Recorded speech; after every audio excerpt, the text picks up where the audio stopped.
Ladies and gentlemen, we are witnessing a breaking headline moment that could fundamentally alter the trajectory of professional basketball this year.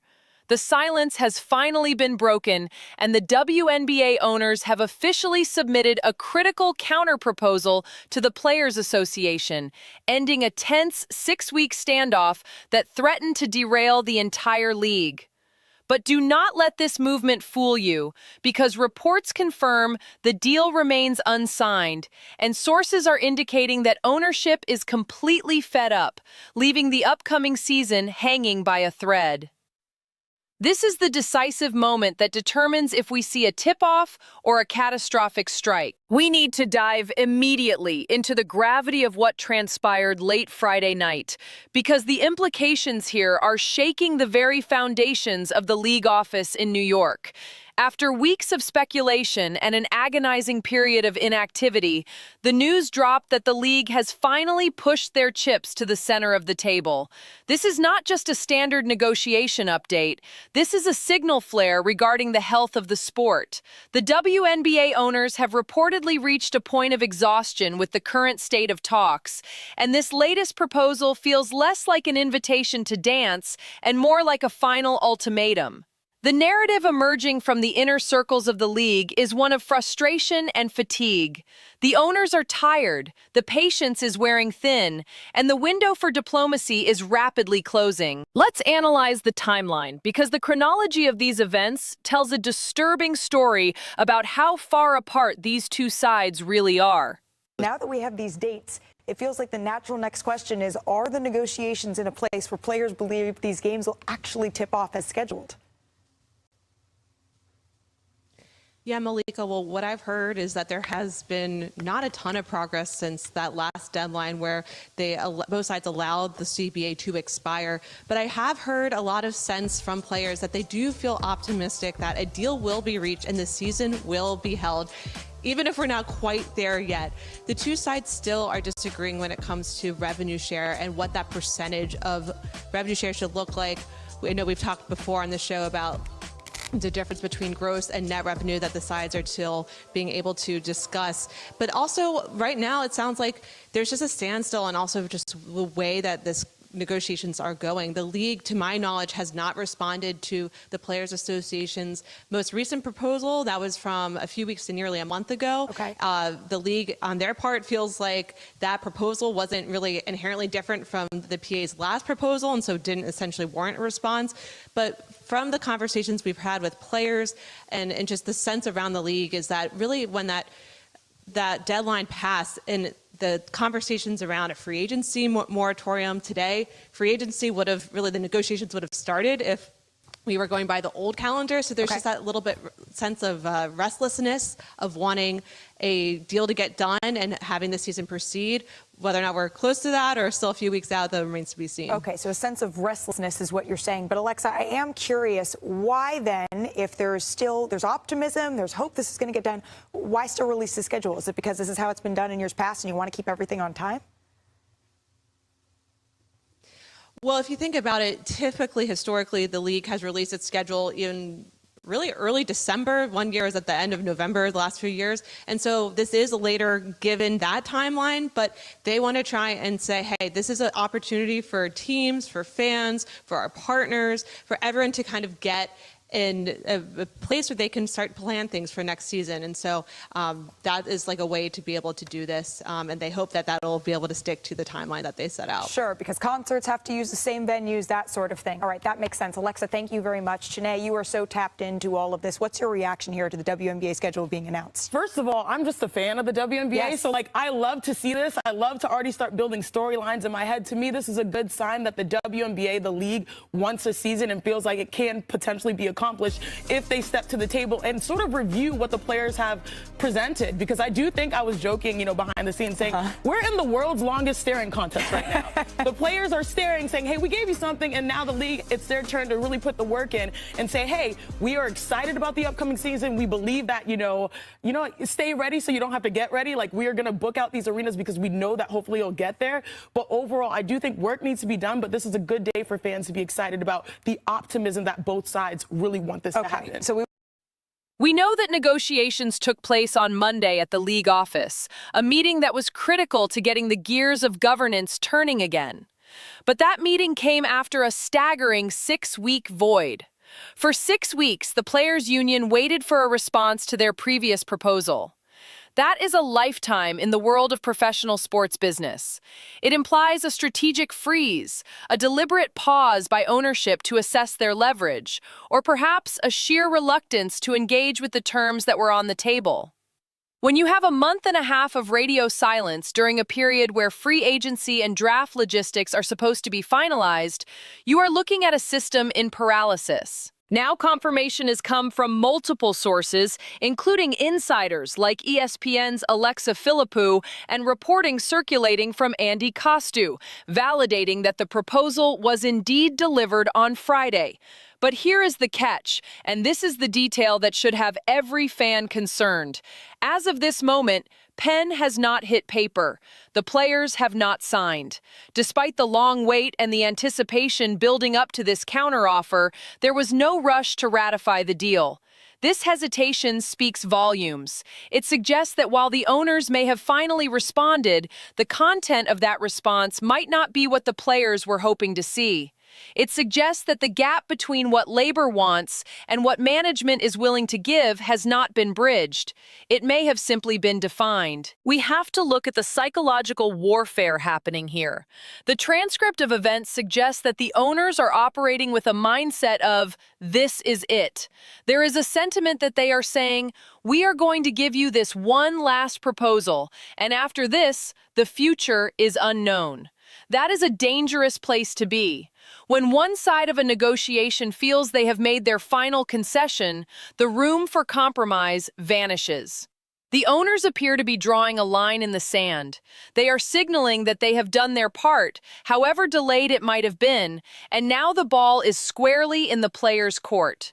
The fact that the union did not immediately embrace this offer indicates we are staring at a stalemate that could turn ugly very quickly. This brings us to the most urgent aspect of this entire developing story, which is the calendar. Time is not a renewable resource, and the WNBA is currently losing the battle against the clock. We are looking at a logistical nightmare. Reports indicate that the league is already approximately 2 weeks behind the necessary schedule to start the season on time. This is not a minor delay. This is a structural deficit. You cannot simply snap your fingers and start a professional sports league.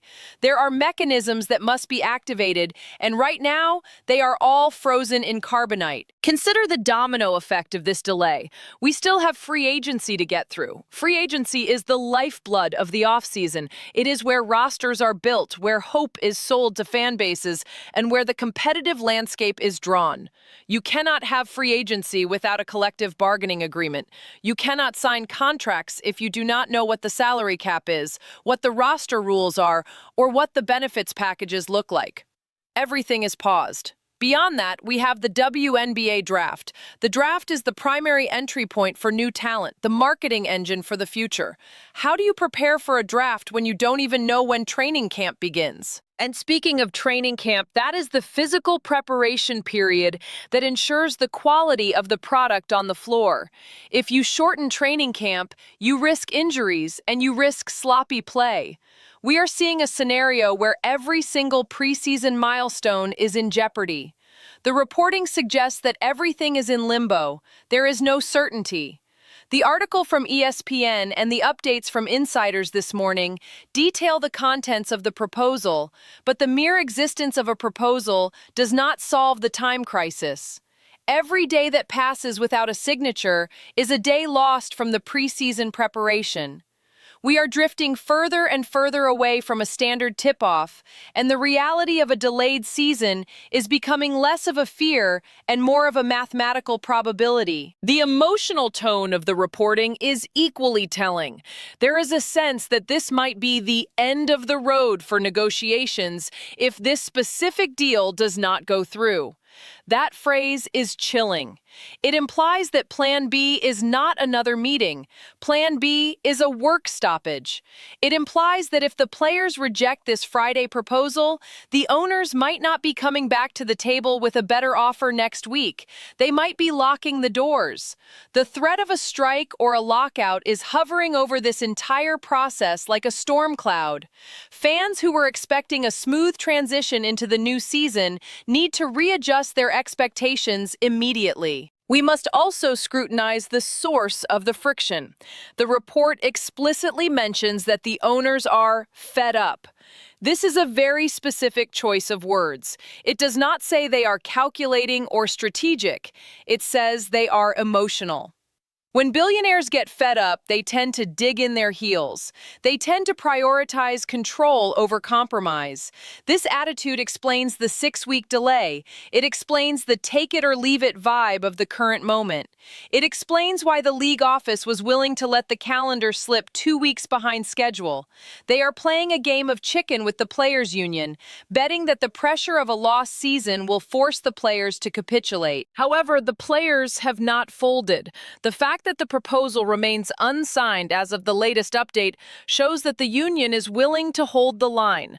They waited 6 weeks for this counteroffer, and they clearly are not intimidated by the delay. This resilience is commendable, but it also increases the risk of a total collision. If neither side blinks, we do not get basketball. It is that simple. The conversation in the room, as described, is entirely focused on whether they will sign. That is the only variable that matters right now. All the speculation, all the rumors, all the tweets boil down to that one binary outcome: sign or strike. The reporting from ESPN and Alexa Filippo provided a glimpse into the mechanics of how we got here, confirming the submission of the proposal and ending the wait for the counteroffer. But even the mainstream media outlets are hesitating to declare victory. They are detailing the proposal, but they are not predicting a resolution. They know, just as we know, that a proposal is just a piece of paper until it has 2 signatures on it. The media narrative has shifted from "when will they meet" to "will they survive this?" The optimism that usually surrounds the start of a new league year has been replaced by a heavy cloud of uncertainty. We are also hearing that we should be happy that movement is happening, that the ground is finally shaking and the gears are turning. But frankly, it is difficult to subscribe to that optimism when you look at the cold, hard facts. Being happy about a proposal is premature when the deadline is in the rearview mirror. Being relieved that they met on Monday is hard when you realize they ghosted each other for 6 weeks prior. The reality is that we cannot be 100% happy or comfortable until a deal is done. The metric for success is not a meeting. The metric for success is a ratified contract that saves the season. Until that happens, skepticism is the only rational response. Let's talk about the fan perspective here, because the viewers are the ones who ultimately pay the price for this boardroom posturing. The fans are waiting for free agency news. They are waiting to see where their favorite stars land. They are waiting to buy tickets. But right now, the league is holding the fans hostage to this process. The breakdown in communication between the owners and the players is effectively a breakdown in the relationship with the audience. When you push the timeline back, when you threaten the start of the season, you are eroding trust. The urgency that the owners claim to feel now should have been present 6 weeks ago.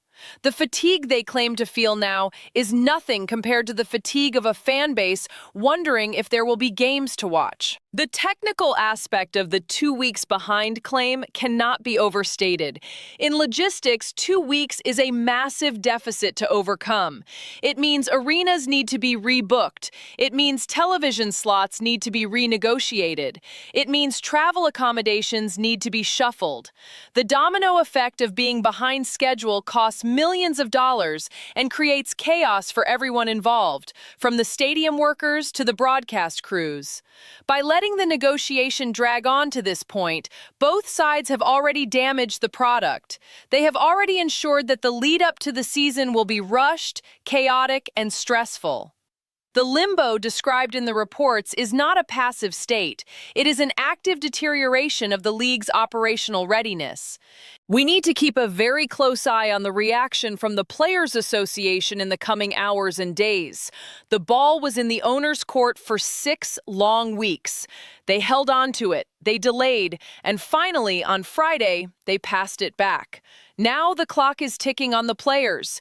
If they reject this proposal, or if they come back with a counter-proposal that is vastly different, we could see the owners walk away entirely. The fed-up nature of the ownership group suggests they are not interested in another 6-week cycle. They want a resolution now, on their terms, or they are prepared to let the consequences play out. This is a high-stakes game of poker played with the future of women's basketball. The chips are the careers of the athletes and the loyalty of the fans. The cards are the terms of the CBA.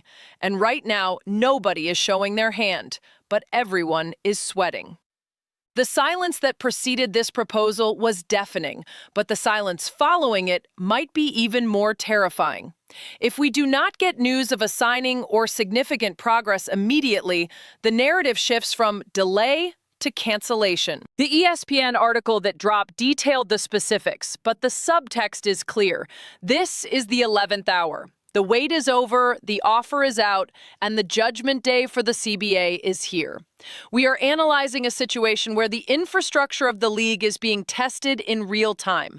The fact that sources confirmed the Monday meeting and the Friday submission gives us a clear timeline of events, but it doesn't give us a clear timeline for the future. We know what happened. We have no idea what is coming next. And that uncertainty is the breeding ground for rumors, for fear, and for instability. To summarize the gravity of the situation, the WNBA owners have finally made their move after a month and a half of stalling. They are tired, they are frustrated, and they have issued what looks like a final offer. The players have the proposal, but they haven't signed it. The season is already behind schedule. Free agency is frozen. The draft is a question mark. Training camp is a hypothesis. The entire league is currently existing in a state of suspended animation, waiting for one side to blink. This is not the time for passive observation. This is the time to understand that the business of sports is ugly, and right now we are seeing the ugliest part of it exposed. The friction between labor and management has reached a boiling point. The outcome of this negotiation will define the next era of the WNBA. Will it be an era that starts on time with a robust agreement, or will it be an era that begins with a strike, a lockout, and a shattered calendar? The proposal is on the table. The owners are watching, the players are reading, and the world is waiting. The stakes could not be higher. We are talking about the potential end of the road for the season as we know it. The optimism of a new year has collided with the hard wall of corporate negotiation. As we monitor this situation, remember that every hour that passes without a signature is an hour that the season slips further away. The 2-week delay is a reality we have to accept, but a cancellation is a nightmare we are trying to avoid. The owners have spoken. Now we wait for the players to answer. This is the story. This is the crisis, and it is far from over.